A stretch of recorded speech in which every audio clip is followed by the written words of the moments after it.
dois tipos de herói, eu acho bem legal isso, porque tem aquele herói que nasce predestinado, ele nasce com uma estrela na testa, filho do rei, do deus tal, com a mortal tal, e ele já vem com uma tatuagem de dragão, e ele já vem predestinado a fazer grandes coisas, ele é criado para isso, ele é criado de uma forma mítica, e vamos que vamos, quando chega a hora ele cumpre a tarefa. E tem um herói que não sacou que tinha que sair correndo. Sabe? Na hora que a coisa foi apertando e o bicho foi chegando, todo mundo foi se mandando e você sobrou lá, você e o dragão. E aí é você ou você faz alguma coisa porque sobrou para você naquela hora, e se você não fizesse, você dançou.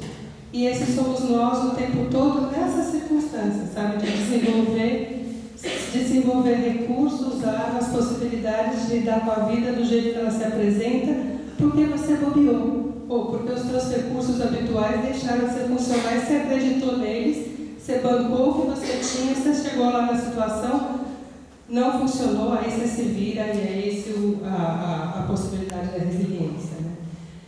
E a adaptação dentro da linha junguiana nunca é uma adaptação ao externo só. Não é uma adaptação como uma escola tradicional, que a Celina falou tantas vezes, que propõe para a gente algum padrão, alguma expectativa, coisas que você tem que adquirir em algum momento e você tem que adquirir, senão você fica isolado. Ele tem que ser um diálogo entre você, seu temperamento, a tua necessidade interna e o fora. Não tem uma adaptação que não seja também uma adaptação à própria alma. Se você só se adapta à própria alma, você fica um desadaptado na vida. Se você só se adapta à vida externa, você fica um vazio, e aí nenhum dos dois é uma situação feliz. Na discussão atual, a resiliência transcende a adaptação, na medida em que traz transformações positivas para o indivíduo e para a sociedade a que pertence, como um fator de desenvolvimento da consciência. É isso que eu estou falando aqui agora. Não adianta quando você só se adapta, só aprende aquilo que é esperado de você, você se adaptou, ótimo, parabéns. A resiliência pressupõe sempre um aumento de consciência, você fica melhor depois de ter sofrido adversidade.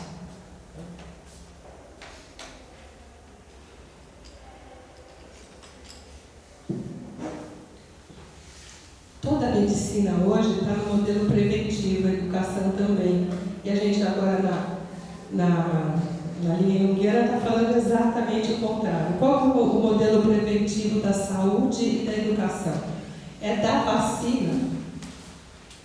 Você dá vacina ou você evita expor a pessoa à situação da doença. Você dá vacina para que a pessoa não tenha doença. Você tira a criança, se está frio, se tem piolho na escola, você não leva a criança para a escola.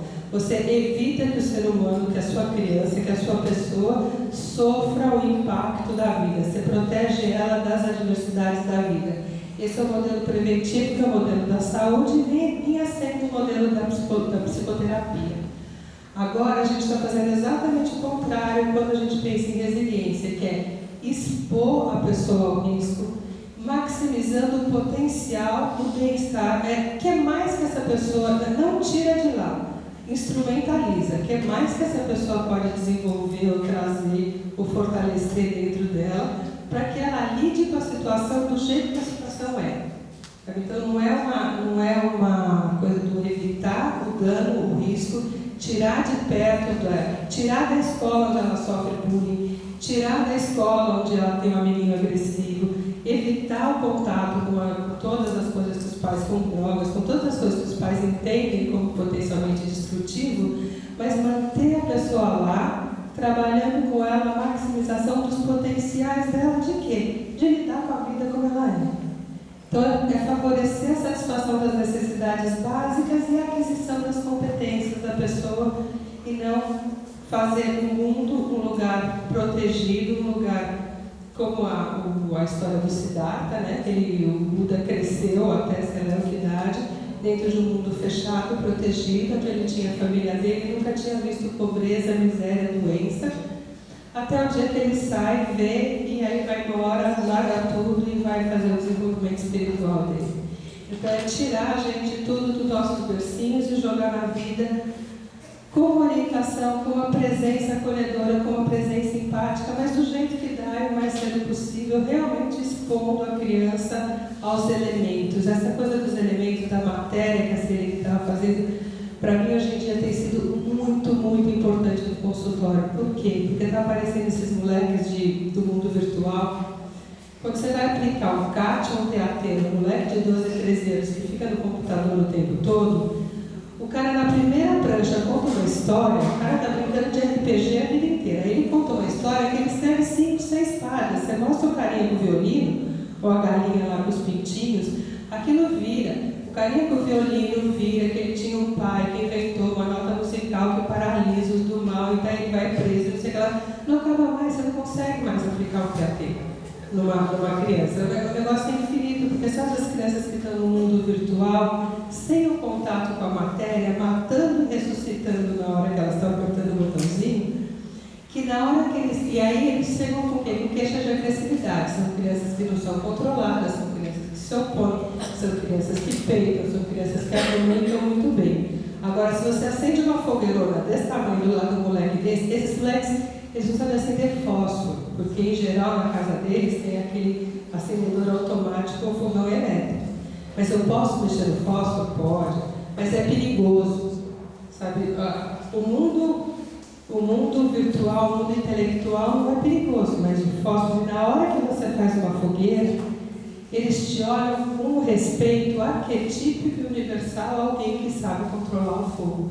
E imediatamente o contato com a matéria organiza, eles voltam para o tamanho deles, eles aprendem cuidado, com serrote, com madeira, com martelo e prego, com todas essas coisas. Essas crianças que têm uma onipotência infinita, que é dada pela ausência do interlocutor, ou a ausência física do moleque com quem eles brincam, frente à opacidade e à densidade da matéria, imediatamente se contém, se organizam e dão respostas muito mais aquietadas. Então é impressionante como o martelo e o serrote tranquilizam a criança. E um fogo desse tamanho com bombril também. Então, expor as crianças à matéria, à vida, ao bicho, ao animal, ao perigo, ao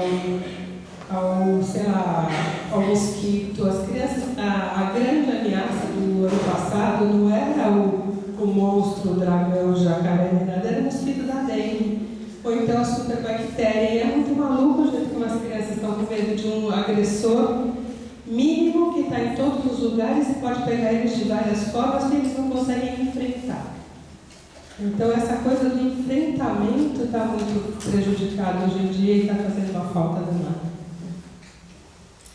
E a ideia é que as experiências negativas são a base para o desenvolvimento da capacidade de tolerância à frustração, que é essencial para que o ser humano sobreviva e elabore seus conflitos e perdas que por certo virão e atualize assim os seus recursos.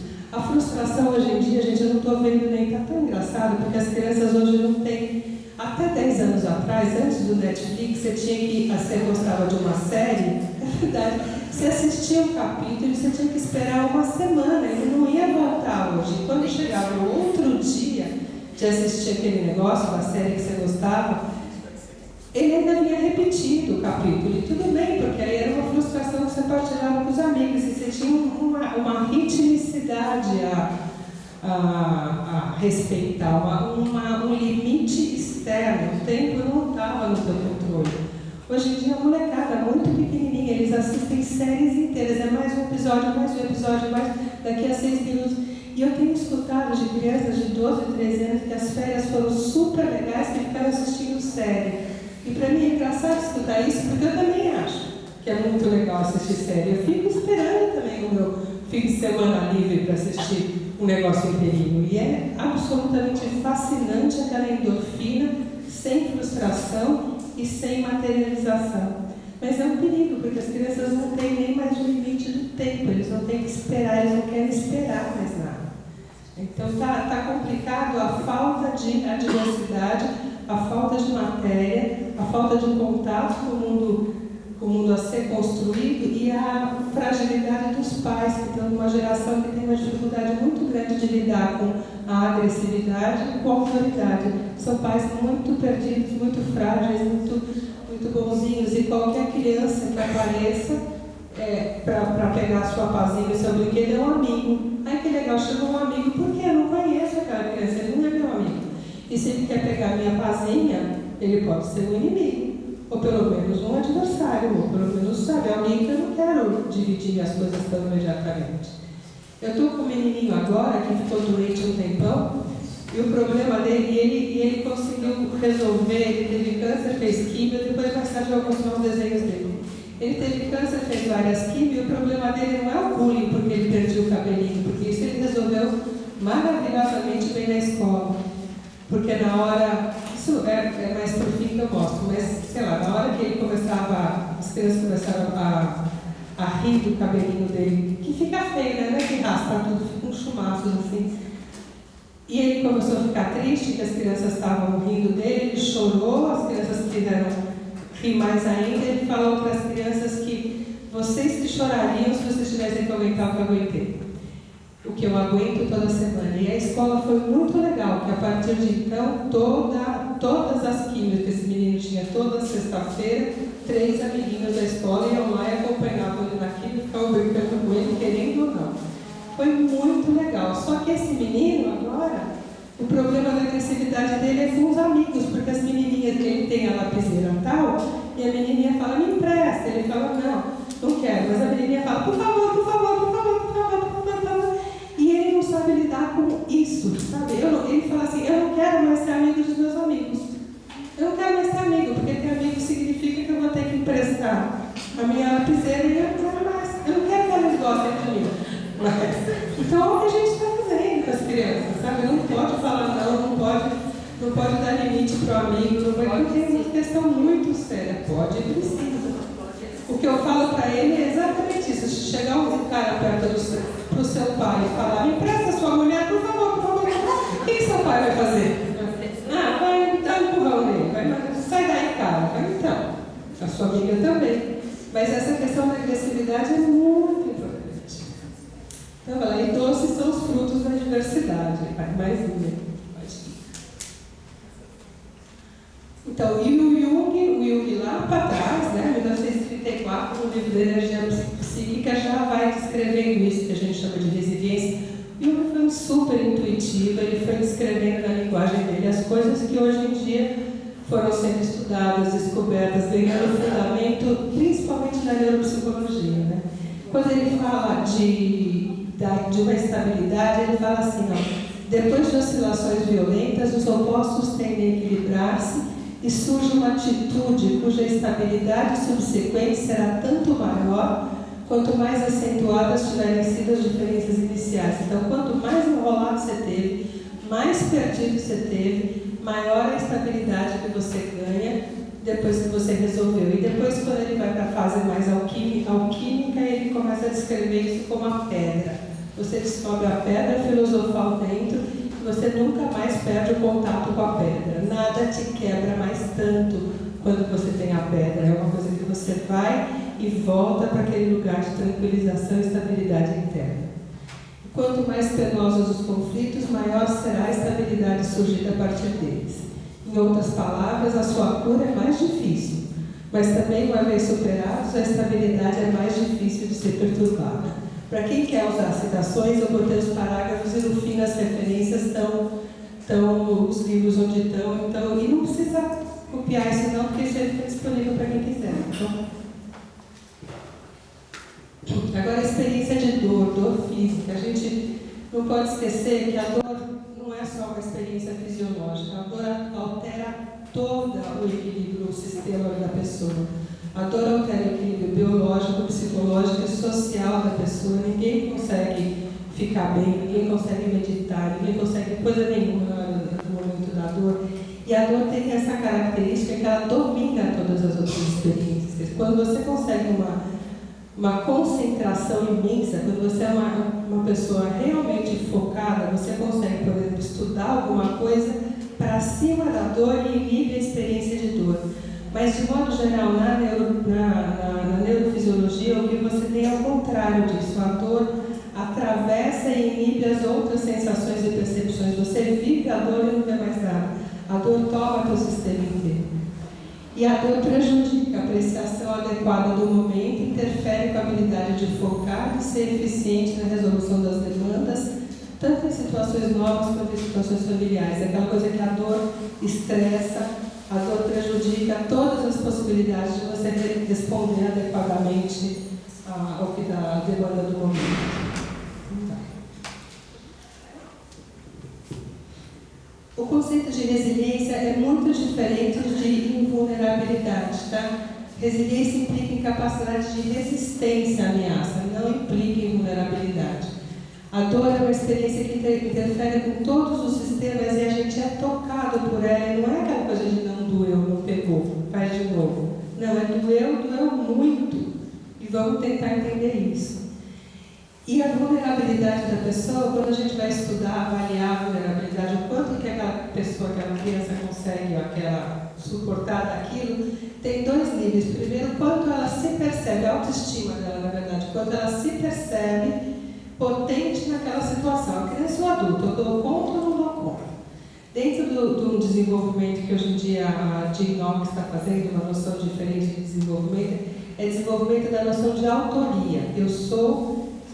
Quando você começa a desenvolver o eu, quem você é, não é assim, meu corpo é aquele que é tocado pela minha mãe. Não, meu corpo é aquele que é capaz de bater na bolinha e produzir um movimento no mundo. Eu sou aquele que produz uma autoria motora. Eu sou aquele que é capaz de produzir movimento.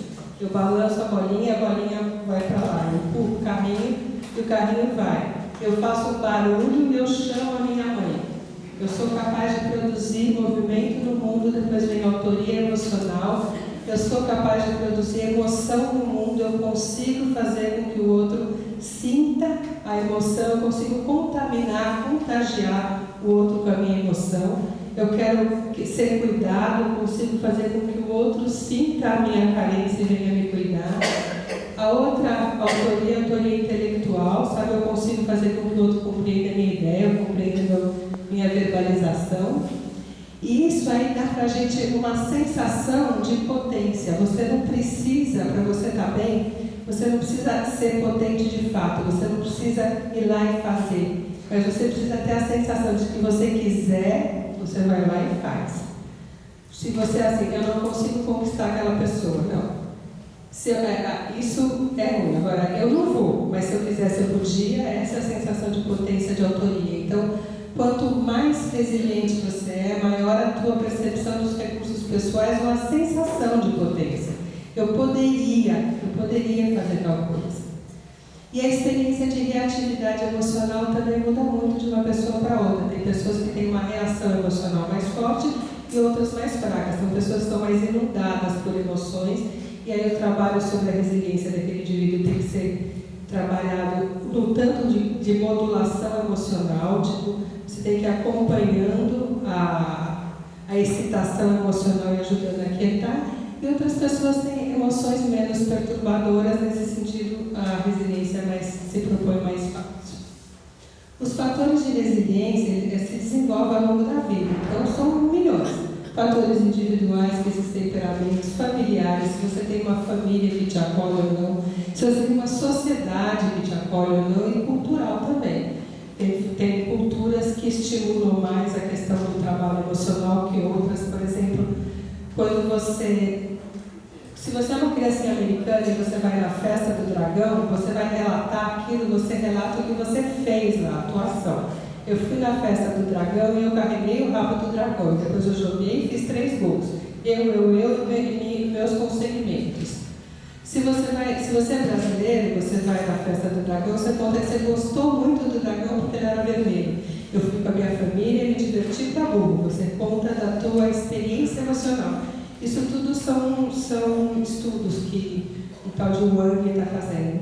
Mas se você é uma criança oriental, você vai na festa do dragão e você conta que o dragão era o símbolo da primavera e ele tem a ver com a renovação do ano. E o eu não entra, muito menos o que o eu fez e muito menos a emoção do eu, que é considerada disruptiva e ela é considerada falta de educação. Então, tem algumas culturas que favorecem a integração da emoção na psique, no discurso e na psique. Querem saber como você se sentiu, o que você pensou, o que você fez, qual era a tua atitude. Tem outras que a emoção tem que ser contida, não considerada, e ela é considerada desagradável ao... Então tem realmente culturas, fatores culturais que fazem diferença no lidar com a resiliência. Pode ir.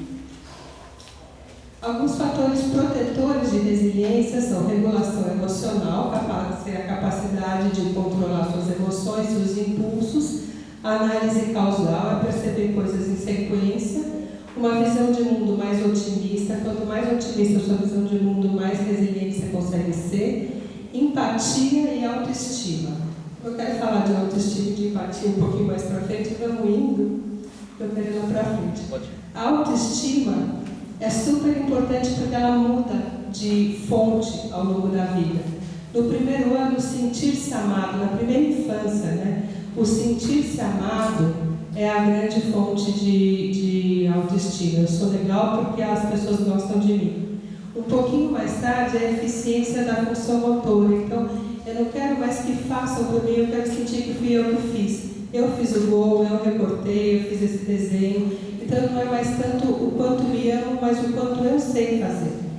Depois vem êxito escolar, êxito social, êxito profissional e as relações amorosas, mas a autoestima vai dependendo de coisas diferentes ao longo da vida. E a eficiência, o fazer, é muito importante, a autoria logo em seguida. E ela depende das relações de apego estabelecidas muito cedo na vida. Relações de apego é assim: a gente nasceu, enquanto espécie, lá as tantas houve uma escolha evolutiva. O macaco humano escolheu priorizar o tamanho da cabeça. Então, como macaco de pé, a criança humana nasce muito precária em termos de desenvolvimento, mas a maior cabeça possível que passa pelo canal vaginal da mãe. Então, a gente escolhe não nascer pronto, não nascer autônomo, mas com a maior cabeça possível e dependendo de alguém no mundo que cuide da gente. Então, o macaco humano, evolutivamente, escolheu e depende da relação social para sobreviver enquanto espécie, enquanto indivíduo. Se ninguém cuida da gente, a gente vai morrer. Se a gente não encontra no mundo uma psique capaz de corresponder às nossas necessidades e às nossas necessidades simbólicas, a gente vai morrer, como indivíduo e como espécie. Então, a gente escolheu evolutivamente a relação, viver em grupo, ser compreendido, trocar, conversar, ser amado, se expressar, ser satisfeito. Então, as relações de apego, que são as relações que garantem a nossa sobrevivência, são as mais importantes para criar autoestima e suportar a dor. E tem 5 coisas para a gente avaliar. Eu gosto de falar isso porque é contável, para você perceber se você é uma pessoa capaz de oferecer apego seguro para alguém, se você é capaz de oferecer sensação de segurança para alguém, você é uma pessoa, que seja teu filho, teu namorado, teu amigo, teu aluno, tem 5 coisas que você pode ir ticando para você se conhecer nisso, porque para estabelecer apego seguro, a pessoa, o adulto tem que ser capaz de oferecer comunicação contingente. O que é isso? É percepção dos sinais emitidos pela criança, compreensão do que eles significam dentro do sistema da criança e a capacidade de oferecer uma resposta adequada e a tempo. Então, se a criança está chorando e ela está com calor e você dá uma madeira, você errou aqui. Você não foi capaz de decodificar o motivo daquele choro. E você deu para ela, agora antes ela tinha um problema que era calor, e agora ela tem 2. Ela está com calor e alguém tentando enfiar comida nela. Se além disso você se irritou, porque ela continua chorando, então agora ela tem 3. Então a capacidade de percepção suave, do parar e ouvir o que o outro está precisando a partir do sistema do outro. Eu não posso dar para o outro, sei lá, não posso dar para o meu marido um livro de psicologia. Isso é a partir do meu sistema. Eu já ganhei muito, eu sou casada com o Leonino, eu já ganhei muita bola de futebol na vida quando a gente era adolescente e fogãozinho de acampar. Sabe, ele dava coisas que era a partir do sistema dele, era aquela coisa de não ver o meu. A gente se sente amado na hora que a gente é ouvido, entendido. Na terapia, a pessoa fala isso muito claramente. Tipo, eu tenho a sensação de que você entendeu, você sacou. Você falou as suas coisas com as minhas palavras, ou as minhas coisas com as suas palavras. Então, a gente, a criança, é muito importante que a gente saiba oferecer isso, né? A sensação de que a pessoa está sendo percebida. Ele me vê, ele me percebe. Tem um mito bíblico que é da Agar, né? Que ela é a mulher, o Abrão e a Sara estavam lá, eles não tinham filhos, e a Sara já era velha, o Abrão já era velho, eles não tinham filhos, precisavam ter de qualquer jeito.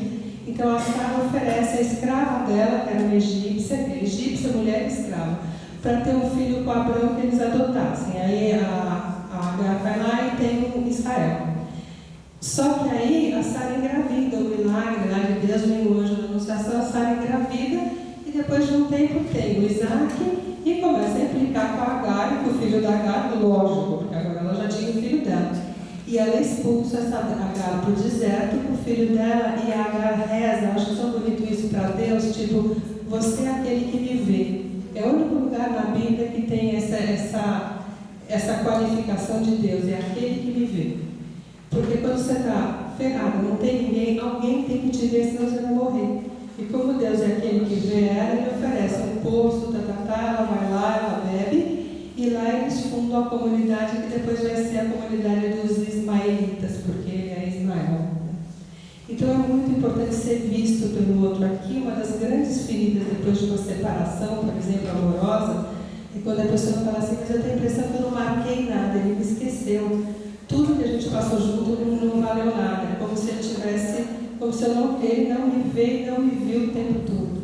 Porque quando a pessoa projeta coisas na gente, ele não está vendo. Então é muito importante isso, conhecer as próprias projeções, se conhecer o mais possível para poder ter um esforço para ver o outro. O que você está falando de verdade? Qual é a sua comunicação? O que você está perguntando? Né? O que você está me pedindo? Que não é, por exemplo, tem um filme bonitinho sobre empatia, que tem uma menininha, tem um menininho chorando e a menininha vai lá e dá para o menininho a bonequinha dela. Ela é muito bonitinha, só que ela está errando completamente. Porque a necessidade do menino é o brinquedo dele, não do dela. Ela está sendo uma fofa, como a gente é ao longo da vida, oferecendo para os namorados aquilo que eles não querem. Não funciona. A segunda coisa é o diálogo reflexivo. Quando os pais, professores e os terapeutas se envolvem na discussão não somente dos comportamentos objetivos, mas dos conteúdos da mente da criança, dos processos mentais, das intenções, dos pensamentos e os sentimentos que estão por trás da coisa manifesta. Por exemplo, um exemplo bem típico disso é assim, quando você está esperando alguém, a pessoa está atrasada, a pessoa não chega, você está super preocupada, você começa a pensar que aconteceu alguma coisa, a pessoa morreu, você já começa a ver os pedaços, imaginar o velório, e é um sofrimento horrível, você é filho, é horrível, porque aí vem a coisa emocional, contamina, aí a pessoa chega. A expressão é de raiva. Por que você não ligou? Não sei não. Quando você tem uma expressão de raiva, a pessoa que não sabe fazer isso, ela responde à raiva e não responde ao medo. Então, você não tem a resposta que você precisava para se sentir contigo. Você arrumou uma encrenca. A pessoa se defende e não te abraça, não te dá um beijo. Então, ter esse cuidado de tentar ver se a criança está mordendo, se a criança está batendo, se a criança está angustiada, o que aquela criança está querendo dizer com aquilo? Aquilo é um sintoma de uma outra coisa, que pode ser aquela coisa ou pode ser uma outra coisa. Mas a gente tem a obrigação de sempre tentar compreender a intenção por trás do comportamento expresso. Então, duas coisas, hein, gente? Primeiro, a capacidade de responder a tempo adequadamente. Segundo, lembrar que expressões não são realidades em si. Expressões são só manifestações de uma realidade muito mais complexa, que é onde a gente tem que se ligar. Tá? O terceiro fator de promotor de autoestima é a gente ser aquela pessoa capaz de suportar relações, saber que uma boa relação não é uma questão de uma afinidade constante, de uma sintonia constante. Uma boa relação é um momento de sintonia, um momento de quebra de sintonia, com tranquilidade, porque daqui a pouco vai voltar a sintonia. Então, tinha um caso por exemplo, que eu acho muito legal, de uma mãe com 2 gêmeos. Um deles era uma criança muito mais segura, mais tranquila, e o outro era uma criança super ansiosa. E eles filmam essa mãe no manejo das 2 crianças. E o que eles percebem? Que uma das crianças, que por acaso era mais fortinha, a mãe fazia contato visual, isso com a criança bebê, 8, 9 meses. A mãe fazia contato visual ali amamentando, aí a criança estava olhando para a mãe, e a criança desviava o olho da mãe, e a mãe tudo bem. A mãe desviava o olho também, e depois eles se reencontravam. Então eles estavam se olhando, estavam se desolhando, e depois se olhavam de novo. O segundo filho, que tinha tido alguma questão muito ele era só um pouquinho mais franzino, um pouquinho mais irritadiço, tinha tido mais cólica, a mãe não suportava a quebra do contato visual. Então o molequinho olhava para ela, depois ele olhava para o outro lado e também chamava de volta. Que nem quando a gente faz, quando a pessoa demora 10 minutos para responder o WhatsApp, sabe? Tipo, onde você está, por que você não respondeu? Então, essa questão de não suportar a ausência emocional do outro é muito importante no lidar com a dor. É muito importante no lidar com o ser humano. Porque às vezes as pessoas estão, às vezes as pessoas não estão, porque estão escrevendo mestrado, porque estão com, sei lá, porque estão com fome, estão irritados, estão com outra questão, mas enfim, qualquer outra coisa que não estão olhando nos olhos da gente o tempo todo. Então, para promover apego seguro é muito importante suportar a ausência emocional do outro. Ainda mais quando o outro está com dor, porque a dor implica em ausência emocional para a relação. A pessoa com dor, sofrendo, ela não está. Simplesmente, ela não está lá para contar para a gente que ela está super feliz que a gente chegou. Ela não está super feliz que a gente chegou, ela não está nem bem que a gente está. Então, suportar a distância emocional do outro é o terceiro elemento de ser capaz de ser uma pessoa legal e uma boa amiga, e uma boa mulher, namorado, um terapeuta e outro querer ficar junto com você. Vamos lá, o 4 é a comunicação emocional. É você poder ser aquela pessoa que quando alguém traz um problema, traz uma coisa alegre, a coisa fica mais legal ainda por estar contando para você. Você amplifica as emoções positivas da pessoa. E ser aquela pessoa que só por partilhar as emoções mais difíceis, as emoções negativas, o medo e a raiva, elas se aquietam por estar dividindo com você.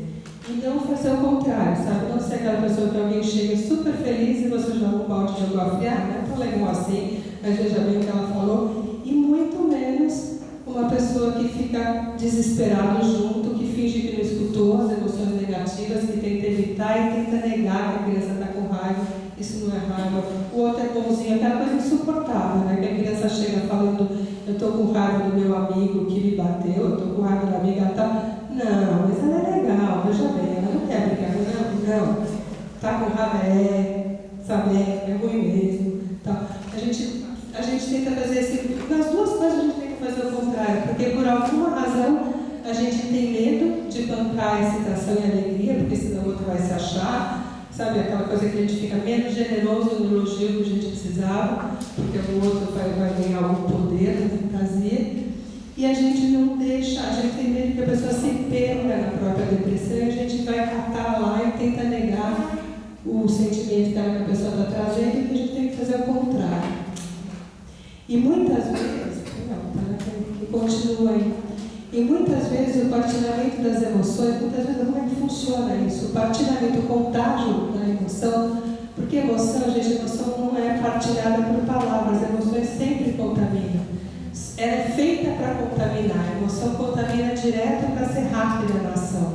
Por exemplo, se o coelho vê um predador, ele emite um som de desespero e sai correndo, os outros coelhos saem todos correndo, você nem vê se está predador chegando ou não. Primeiro você corre, para depois você ter uma noção cognitiva do que aconteceu, e precisa ser assim. Que nem você estava falando, quando o grupo tem uma emoção, você age de acordo com a emoção do grupo, depois, eventualmente, você consegue ponderar e estabelecer cognitivamente algum critério ético de compreensão do que era aquilo. Mas a emoção contamina e leva para a ação. E partilhar emoções permite que a criança aprenda que elas são toleráveis, porque ela está partilhando, e produz uma sensação de proximidade emocional, né? A minha emoção e a do outro estão lá presentes, e a gente tende a abandonar as pessoas que estão sofrendo da emoção, porque aí a pessoa fala que ela está com dor, que ela está medo de morrer, e a gente evita a morte. O assunto da morte, não, imagina, você está bem, você vai sarar, você não tem... A gente hoje em dia tem muita dificuldade de acompanhar os processos de doença grave, de medo e de morte, e o que a gente faz é abandonar a pessoa na emoção, na emoção do sofrimento. A gente nega para a gente mesmo, e a pessoa, além de estar com medo, além de estar morrendo, a gente ainda deixa uma situação de solidão. Porque a gente não fica lá e a gente acha que a gente tem que consolar, e consolar é negar. E muito mais importante com as crianças, só uma coisa que ainda estava lá, não precisa voltar não, partilhar a emoção já é suficiente. Você não precisa e não pode propor soluções para a pessoa. Porque a coisa mais irritante, por exemplo, que a gente conta para alguém, sei lá, estou chateada com a minha amiga tal, e o cara começa, não, mas por quê? Mas ela é chata mesmo, mas por que você faz isso? Por que você não fala isso para ela? Fica propondo 10 milhões de coisas, quando a ideia era só partilhar a emoção. E a quinta coisa que a gente ajuda muito para promover a autoestima e a resiliência é quando a gente consegue organizar as coisas em narrativas coerentes. Quer dizer, quando a pessoa consegue contar o que está acontecendo em forma de história, e aí é uma história, história mito, história conto de fadas, ou história autobiografia mesmo, quando você consegue se contar para alguém, o se contar para alguém, ir para a terapia e fazer um relato autobiográfico da sua semana, da sua vida, meu pai era assim, minha mãe era assim, é uma ferramenta importante de comunicação, principalmente, mas principalmente consigo mesmo. Você se organiza fora de você na medida em que você conta e você se compreende. As narrativas ajudam a compreender o sentido do nosso comportamento e dos outros num mundo que está cada vez mais complexo. Antes o mundo era mais simples.